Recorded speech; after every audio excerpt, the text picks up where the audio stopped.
Oh, here we go with this one. Yeah. All right. All right. How did Satan become Satan? All right. So there's actually like a lot of lore involved in this question. Yeah. And I'm going to get to some of the... That's what the nerds love. Some of the lore, some of the myth here in a second. Okay. But yes, it does seem to be that... Okay, so he's a fallen angel, and he's banished from heaven due to his pride. That does seem to be the overall arching thing here. But, so I read from Ezekiel 28 earlier. Mm-hmm. So let me... That was after you read from... Job. Right. Before. But Ezekiel helped point us back to the garden. Right, which was before. Anyway, all right. Anyways. No sense in getting confused all over again. Go ahead. So Ezekiel 28, verse 12. Okay. This is what the Lord God says. You were the seal of perfection, full of wisdom and perfect in beauty. To who? Who is he saying that to? Satan. God's saying that to Satan? Mm-hmm. Like, we used to be pals, bro, but... Right. You were in Eden, the garden of God. Every kind of precious stone covered you. And obviously... Wait, so this is God talking to Satan, but in real life, not in Job. Correct. Right. Okay. And so he lists all these stones that covered Satan. Your mountings and settings were crafted in gold. They were prepared on the day you were created. You were an appointed guardian cherub, for I had appointed you. You were on the holy mountain of God. You walked among the fiery stones. So we do know that he was a cherub being. And so that would have been a being that was in the third heaven with the Lord, with the angels. So Satan's a baby. No. We've got to get that idea of what a cherub is just so wrong. Okay. Like incorrect. All right. And so he's an angel. Okay. And so he says, and I appointed you a guardian cherub. So we know that he was anointed or appointed as a guardian cherub here, that the Lord had created him, that he was beautiful. In verse 15, it says, from the day you were created, you were blameless in your ways until wickedness was found in you. How did wickedness exist? And that it seems to be that God created not only us with the potential of free will, but angels as well. And that's why Nephilim. Let's don't go down the Nephilim trail right now, please. Let's just don't do that. All right, fine. So wickedness was found in you. So obviously at some point, Satan ended up committing sin, right? Okay. Rebelling against God. Right. So through the abundance of your trade, you were filled with violence and you sinned. So I expelled you in disgrace from the mountain of God and banished you, guardian cherub, from among the fiery stones. Your heart became proud because of your beauty. For the sake of your splendor, you corrupted your wisdom. So I threw you down to the ground and I made you a spectacle before kings. You profaned your sanctuaries by the magnitude of your iniquities and your dishonest trade. So I made fire come from within you, and it consumed you. I reduced you to ashes on the ground in the sight of everyone watching you. All of those who know you among the peoples are appalled at you.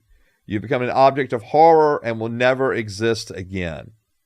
And so here in Ezekiel, it's one of these things where there's always, when the prophets are prophesying, so often there's the near and there's the future. In other words, there's the here, what's happening right here and right now, but then also there's this future tense to it as well. Which is happening in the past. Correct. Yeah, so for example, here, the near would be, the context would be that they're referring here to the king of Tyre. Okay? Okay. But looking ahead, future... Sounds like an auto shop. Oh, Lord. All right. So, but in the future, it's in the kind of the prophetic language where he's using the king of Tyre, but he's also... You changed the... I changed the wording of it? The wording, pronunciation. Yeah, no, so I wouldn't say anything, but I still did it, so you lose. Killing me. All right. And so he's here, he's talking about this king I'm not saying anything his name. Nope. And then, but then he's using this as a type to look ahead to the future. Okay. And so that's what's happening here. And so obviously there's this sense of, verse 17, your heart became proud because of your beauty. And that seems to be the primary issue. So he was vanity. Yes. That was the first sin, was vanity. Yep. He became proud. Yeah. Okay. Yeah. He was like, damn, I look good. Yep. I'm out of here. I'm something. Yeah. Right. Who needs you? Right. Yeah. Okay. And so it's really so here it's the first time it seems that there's a reference to the creation saying, I don't need the creator. Okay. Right. Right. All right.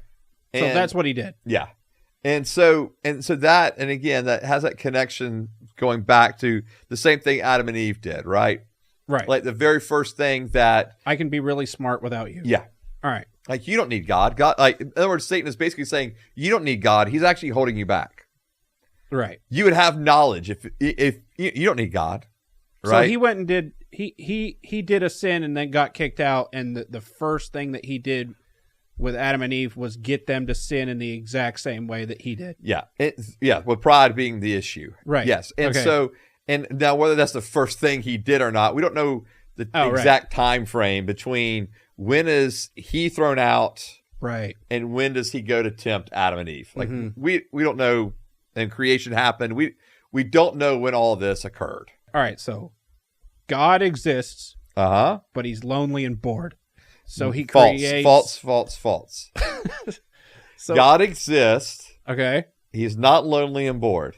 All right. He has, because he's Evidence fully, would suggest otherwise. no, but- he's fully self-sufficient in and of himself. All right. So right. So he chose to create.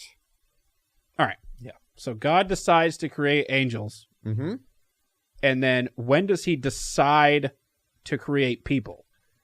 Does Satan leave before he decides to create people? These are all questions Yes. that that we don't really have the greatest, clearest answers to. Okay. Okay. It does, because we know that, Do answers to these questions matter? I don't know if the chronology matters completely. Okay. Yeah. Now, I think you'd have a lot of people that would say, all right, there was God, he created heavens, and he created the heavens, right? Yeah.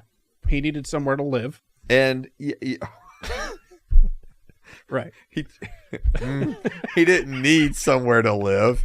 Fine. But all right. He chose to want to need somewhere to live. No, he actually chose a place because unlike himself, angels would be beings that would not be transcendent other than beings, right?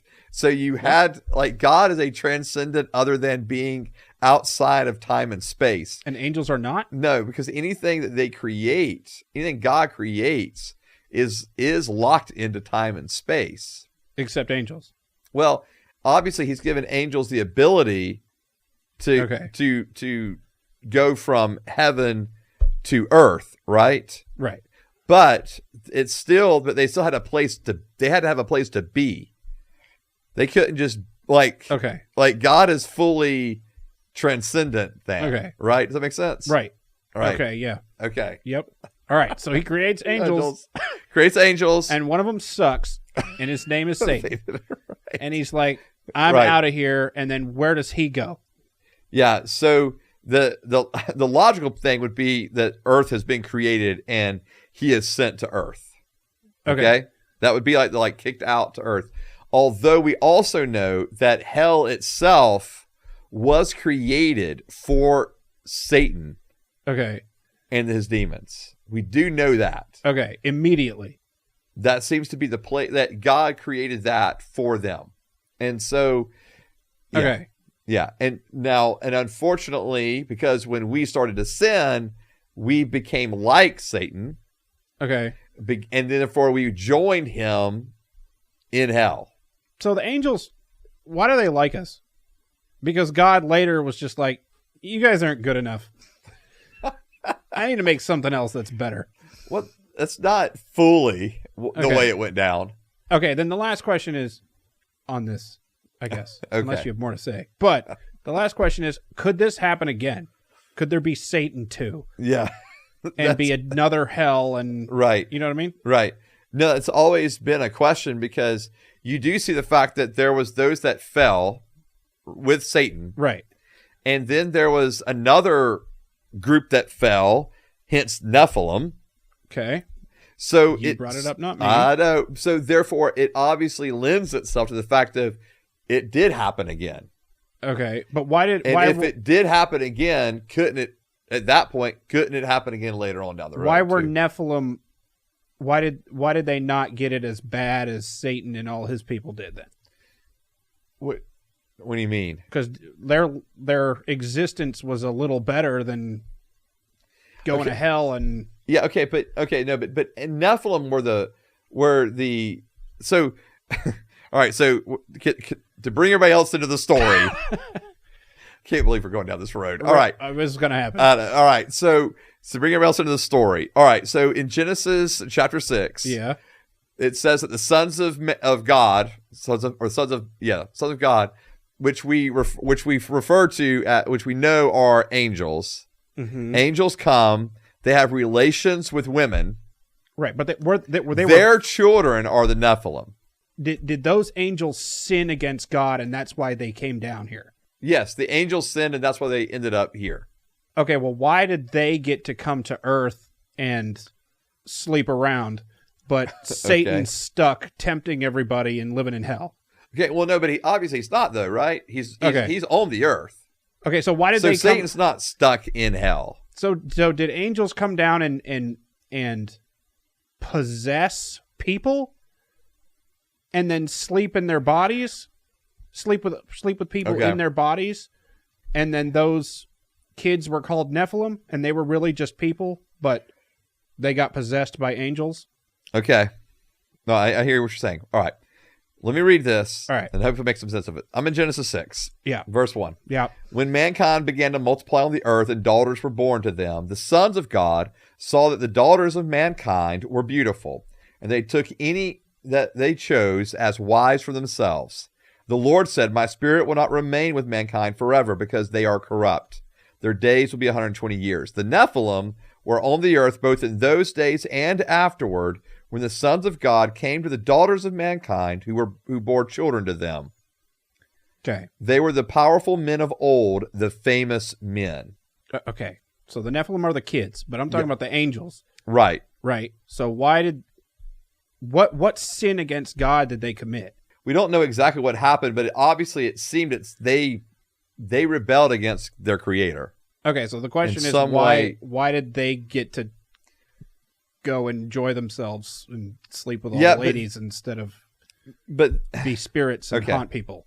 no, I get you. All right. Yeah. So let me. All right. I can't believe we're going down this rabbit hole. All right. Here we go. I'm just this is No. a devil question, because you said it happened again, and it's like, well, Then why did they get it better? Why was it better for them?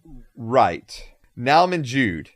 Oh, here we go. Okay. Now I'm in Jude. This is the end, near the end. This is near the end. Right. Right before Revelation. Okay. Okay. Verse 6.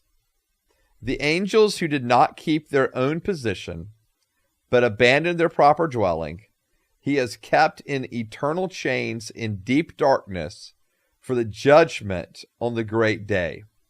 Likewise, Sodom and Gomorrah and the surrounding towns committed sexual immorality and perversions, and serve as an example by undergoing the punishment of eternal fire.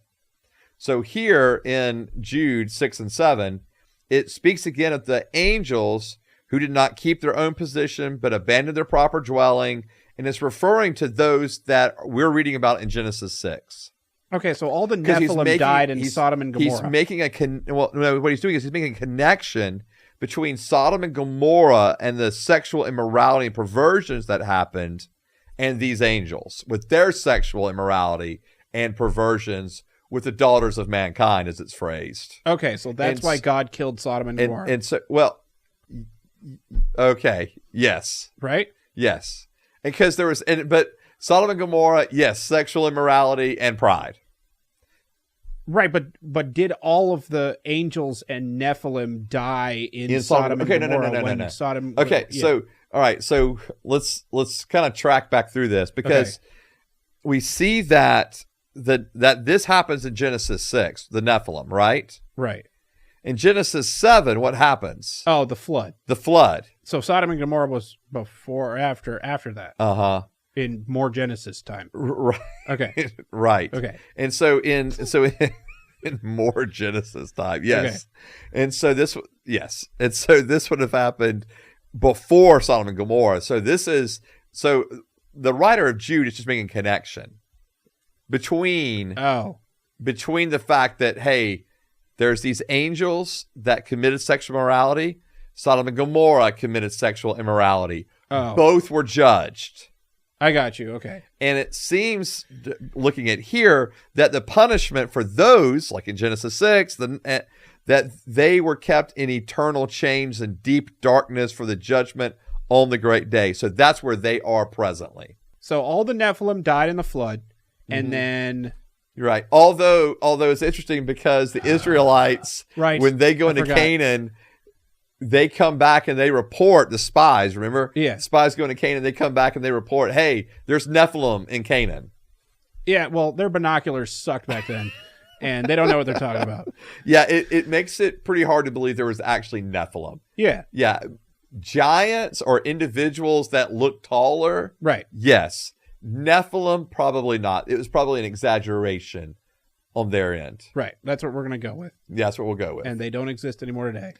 But the lizard people do. And so do dragons. And aliens. So aliens or demons? Satan is an alien. All right. Are we done with this one? Next question. So that's the timeline. Satan got kicked out. Those angels that abandoned their post, I guess. Yeah. Just got locked up forever. Right. Somewhere. Yeah. We don't know where it is. No. Might be hell, but might not be hell. Probably hell. Okay, so they're in hell. Yeah. So they're with Satan now, but they can't do anything. They're locked up. Chains of, yeah. Okay. Or at least they're somewhere with so chains. they got the same damnation as Satan did. Mm-hmm. All right. Yeah. Basically. Or that Satan will get, yes. Right. Yeah. Okay. So that makes sense. So it could happen again. It seems like it could. Which is basically what's going to happen when the Antichrist comes. Yeah. Okay. Yes. Is that going to be the same thing? Well, or not really? No, that's not a rebellion against heaven. That's just someone possessing a guy or something. That's whole different end times type stuff. All right. Yeah. I don't want to talk about that. No, not right now. Not right now. Okay. Please not. No. All right. Let me read one more passage. Okay. All right, please. All right. So Isaiah 14, verse 12 through, I'll start verse 12. Shining morning star, how you have fallen from the heavens, you destroyer of nations, you have been cut down to the ground. You said to yourself, I will ascend to the heavens. I will set up my throne above the stars of God.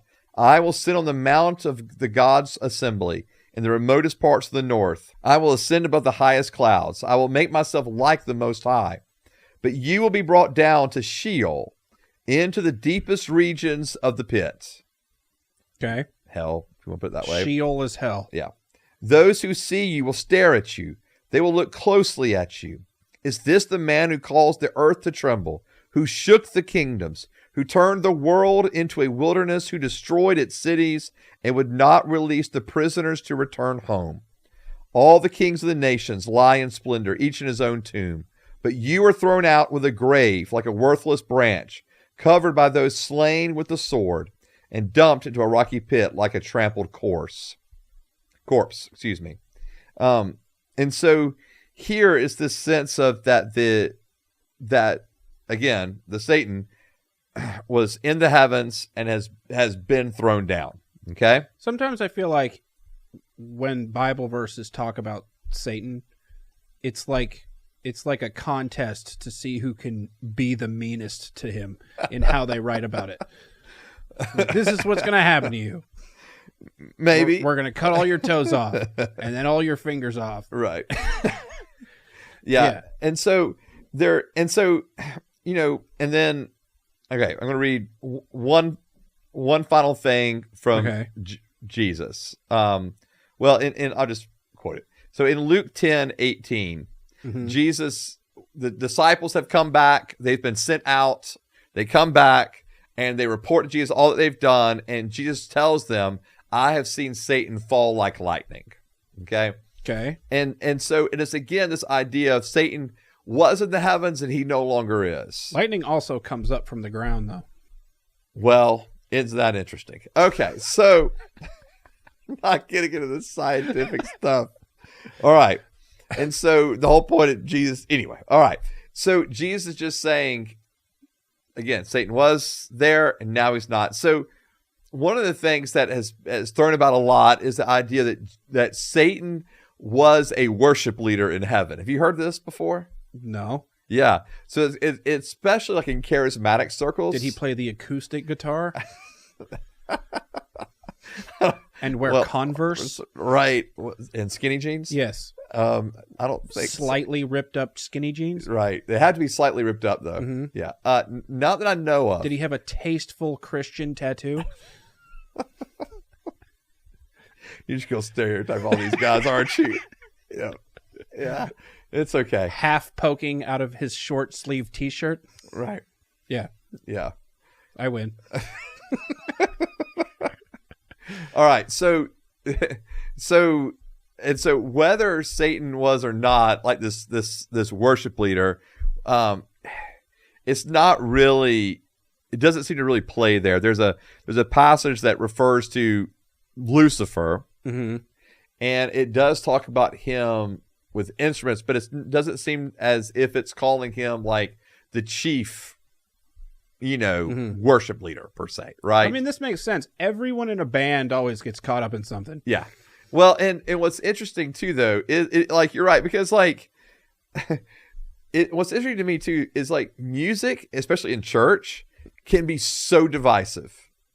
Like it can be one of the most divisive things in church between the traditional and the contemporary and all that stuff. Yeah. Like I have seen so many times where music and the music department or the music ministry, whatever you want to call it, has become like the source of division and issues and drama. And so I can see where people want to attach those things to that. But scripturally, it doesn't seem like it's clear that Satan is actually this worship leader as some would propose. Okay. So God told him to go back into the studio and make some tweaks one too many times. And he was like, you know what? I know what I'm doing. I'm out of here. You can go with that theory if you like. That's what happened. You can go with that theory if you'd like. And then he started his own band. Right. He thought he was something little. He thought he was pretty good. Yeah. Yeah. I mean, obviously, when it talks about him wanting to ascend a throne and be like the Most High, and yeah.